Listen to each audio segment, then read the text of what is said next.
Hello mga friends! So itong video na to kinuha ko ito nung Sunday sa cabin ng pinsan ng asawa ko. At dito nga nakita ng anak ko na nagdilinis ng truck yung pamangkin ni Joe. Kaya sinabayan niya. Silang dalawa naglilinis ng truck pero marami daw ang tanong, sabi ng batang lalaki. Sabi pa naman niya, madumi ang kamay ko. Tapos sabi pa naman ni, ng batang lalaki, okay lang yan. Ganon talaga pag naglilinis. Kaya ngayon, pagkatapos daw malinis na yung truck, magiging malinis na rin daw yung kamay kasi magre-rinsin. Kaya, cute kasi sila tingnan. Kaya kinunan ko sila ng video. Kaya pala nandun kami sa cabin. Kasi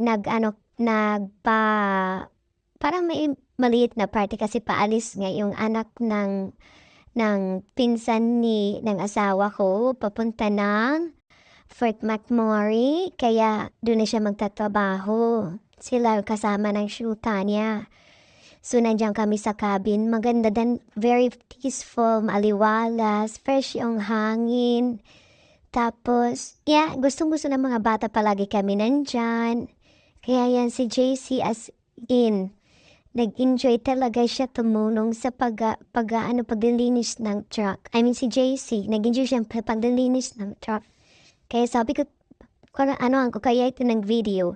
Sana nga paglaki niya, ganun din, marunong siya tumulong sa mga gawaing bahay. Pero tumutulong naman talaga yan siya. Tumutulong nga siya maghalo ng simento. Tumutulong din siya gumawa ng fence. Kaya yan, gusto niya din kasi yung bula.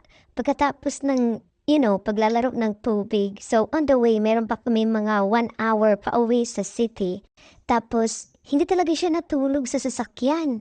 As in, mulat na mulat talaga siya hanggang dumating kami sa bahay. Kasi umalis kami dyan mga alas 5 na yata yun or alas 6. Tapos pagdating namin sa bahay ay Diyos tulog. Nagising na ng 9:30 ng umaga.